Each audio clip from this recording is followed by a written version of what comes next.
Pero además acá hablamos de los niños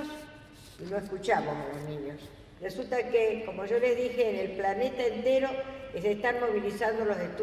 estudiantes secundarios para prever su futuro en relación al cambio climático. Acá se están agrupando también, acá está Bruno, es un estudiante secundario que ya están, ¿es Bruno o Brian? Bueno, que está acá con nosotros. Yo te invito, si es que estás todavía y nos aguantaste,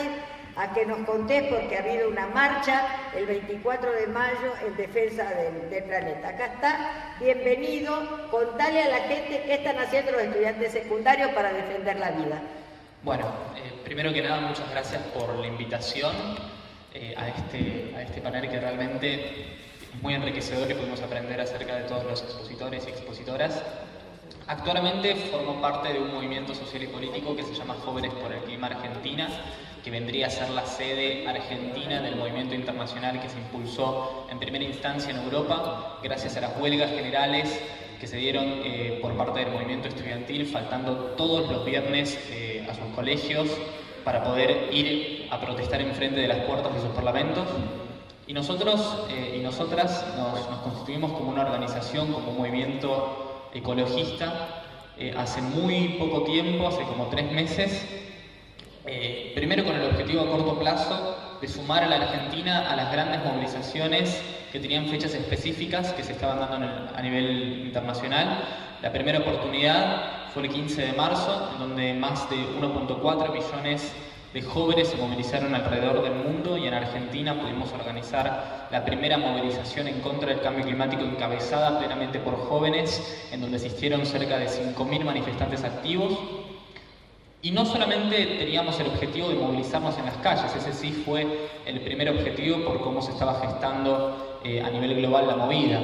sino que también teníamos el objetivo de realmente incidir en el marco de la política local y también de la política internacional en cuanto a la obligación que tienen los estados de asumir al cambio climático como una amenaza realmente fuerte, como una amenaza realmente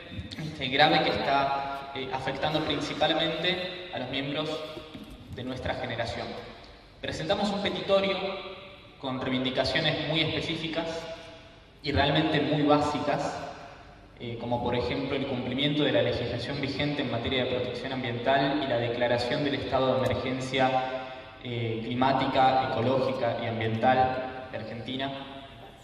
La presentamos ante la Presidencia de Diputados, y gracias a esa primera presentación, gracias a esa primera participación de los jóvenes en la política en este ámbito, es que pudimos obtener el interés de diversos dirigentes políticos, diversos diputados, diputadas, senadores y senadoras, que justamente condicionados por el año electoral que actualmente estamos transitando, quieren el voto joven, y porque quieren el voto joven nos abrieron las puertas de sus despachos para poder plantear propuestas, iniciativas parlamentarias en general que puedan saciar nuestras exigencias. Obviamente nosotros, teniendo esta conciencia, asistimos a estas reuniones y planteamos concretamente cuáles eran nuestras peticiones, cuáles eran nuestras reivindicaciones y cómo queríamos que se lleven adelante. El 24 de mayo fue la segunda movilización,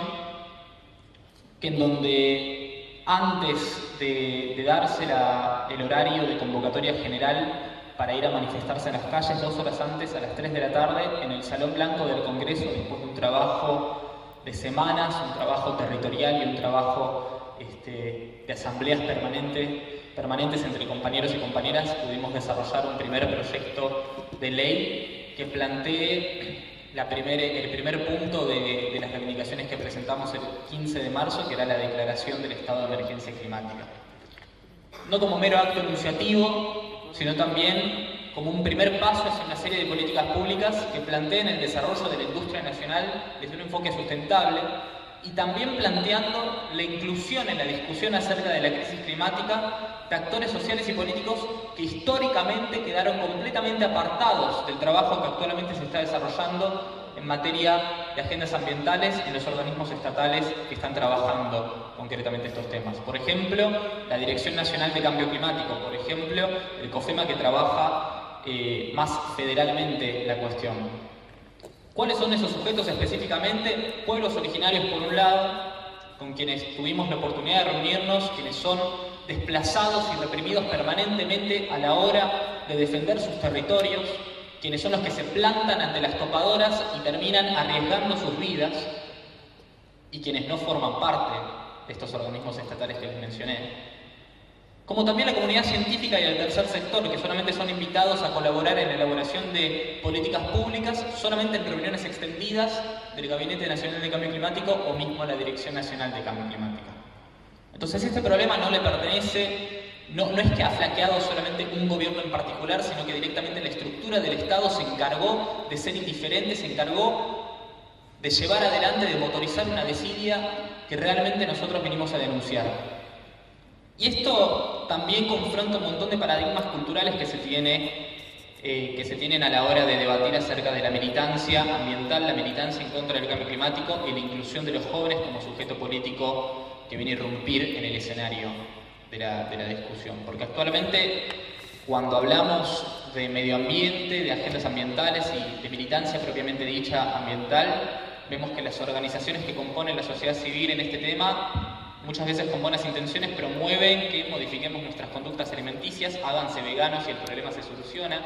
o directamente reciclen, y si sumamos las acciones individuales a millones vamos a poder brindar una solución estructural, cuando los jóvenes y las jóvenes comprendimos que esta discusión es estructural, esta discusión tiene que estar encaminada sobre la base de un análisis crítico del sistema. No sé si la conocen a Greta Thunberg. Es una chica sueca que empezó toda la movida con sus 16 años movilizándose sola frente a las puertas del Congreso de su país, y a partir de ahí se impulsó internacionalmente esta movida. Y ella tiene un discurso muy claro, es que justamente no podemos seguir manteniendo un sistema socioproductivo que lo único que hace es contaminar nuestras vidas, por un lado, pero no solamente a los miembros de una clase social privilegiada que vive en ciudades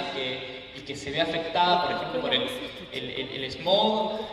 o distintas problemáticas propias de la ciudad, sino que son los sectores populares, los pueblos originarios y las poblaciones socialmente más humildes las que sufren la crisis climática. Cuando hablamos de crisis climática, los jóvenes ya sabemos esta discusión. Estamos hablando de un asunto de derechos humanos. Punto. Estamos hablando de justicia social. Punto. Entonces, cuando nos digan, por ejemplo, a los pibes y a las pibas que nos movilizamos el 15 de marzo o el pasado 24 de mayo, cuando nos digan que estamos militando una causa que solamente pertenece a una categoría de debate, a ciertas personas que pertenecen a una clase social privilegiada, les vamos a decir que, bueno, vayan con esa misma sinceridad a decirles a los pibes y a las pibas de las villas en la periferia de la ciudad, a los pueblos del norte que sufren las sequías permanentes, o a estos pibes y pibas de la periferia de la ciudad que sufren las inundaciones, que terminan destrozando sus condiciones de vida y desplazando completamente las posibilidades de poder desarrollarse plenamente gracias a que el Estado actúa con indiferencia sobre esta temática. Y nosotros no vamos a parar en ese sentido de movilizarnos, ya entendimos que la política nos pertenece como generación y este tema en particular. Así que Jóvenes por el Clima Argentina viene a construir una nueva noción, un nuevo sentido común acerca de cómo se está concibiendo la militancia ambiental. El ecologismo que tenemos que militar es un ecologismo popular y combativo. Punto. ¡Bravo! ¡Bravo! Así que no solamente vamos a seguir insertando nuestra discusión en términos de cuáles son los mecanismos parlamentarios que actualmente existen y que actualmente están a disposición de nuestra militancia, sino también ir a los territorios, empezar a militar con los pueblos mineros, empezar a incluir en la discusión a los sectores populares y sellar de una vez por todas esta mentira que se tiene sobre el supuesto elitismo de la temática que estamos militando, porque la realidad, tan dura como es, el contexto social tan duro como lo estamos transitando, nos dice lo contrario. Así que bueno, muchísimas gracias.